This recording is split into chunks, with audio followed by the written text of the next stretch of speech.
आज ओशंस पृथ्वी की लगभग 70% सतह पर फैले हुए हैं। अगर आप ये सारा पानी ओलंपिक साइज स्विमिंग पूल में डालते हैं तो आपको 5000 खरब से भी ज्यादा पूल्स की जरूरत होगी। हमारी पृथ्वी के शुरुआती सालों में यह चपटी हुआ करती थी, लेकिन वैसा नहीं जैसा कि आप अभी सोच रहे हो। यहाँ पर बस माउंटेन्स नहीं थे और ज्यादातर हिस्सा पानी से ढका हुआ था। फिर 1 अरब साल बाद समुद्र के नीचे की सतह बाहर आने लगी और पृथ्वी का वातावरण बदलने लगा और इसी के साथ पृथ्वी पर जीवन की शुरुआत हुई। लेकिन आखिरकार भविष्य में एक समय ऐसा भी आएगा जब पृथ्वी गर्म हो जाएगी और सारे समुद्र सूख जाएंगे। लेकिन ये आने वाले 1 अरब सालों तक तो नहीं होने वाला। लेकिन आज के इस वीडियो में हम जाने वाले हैं एक हाइपोथेटिकल सिचुएशन में और जानेंगे कि क्या होगा अगर आज ही हमारे सारे समुद्र कहीं गायब हो जाए। अगर हमारे सभी समुद्र अचानक से कहीं गायब हो जाते हैं तो समुद्रों में रहने वाले सभी जीवों का क्या होगा? समुद्र के बिना पृथ्वी कैसी नजर आएगी? और क्या समुद्रों के ना होने पर इंसान सर्वाइव कर पाएंगे? सारे महासागरों के खत्म होने के बाद भी पृथ्वी पर थोड़ा पानी तो बचेगा ही। पृथ्वी पर मौजूद 97% पानी समुद्रों में है। बचा हुआ 3% नदी, झील, जमीन के नीचे और ग्लेशियर्स में है। लेकिन ये पानी समुद्र की भरपाई करने के लिए काफी नहीं है।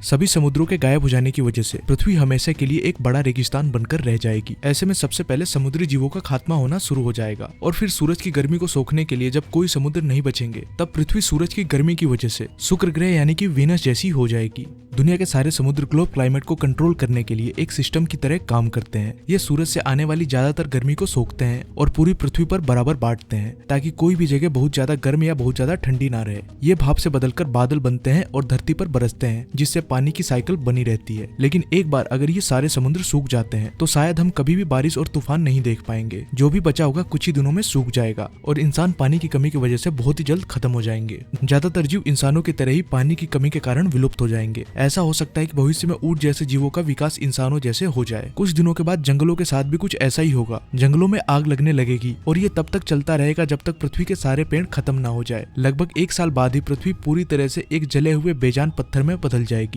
और बिना पानी के पृथ्वी पर दोबारा जीवन पनपने की कोई संभावना नहीं होगी। इस तरह की पृथ्वी को देखकर हमारे दिमाग में सौर मंडल के ही एक दूसरे ग्रह मंगल का ख्याल आता है। तो क्या मंगल ग्रह के साथ भी कुछ ऐसा ही हुआ था? जानेंगे आने वाले कुछ वीडियोस में। तो वीडियो अच्छा लगा हो तो इसे लाइक जरूर कर देना और आपका इस टॉपिक पर क्या ओपिनियन है आप कमेंट में बता सकते हो। मैं मिलता हूँ आपसे अगले वीडियो में, तब तक के लिए बाय।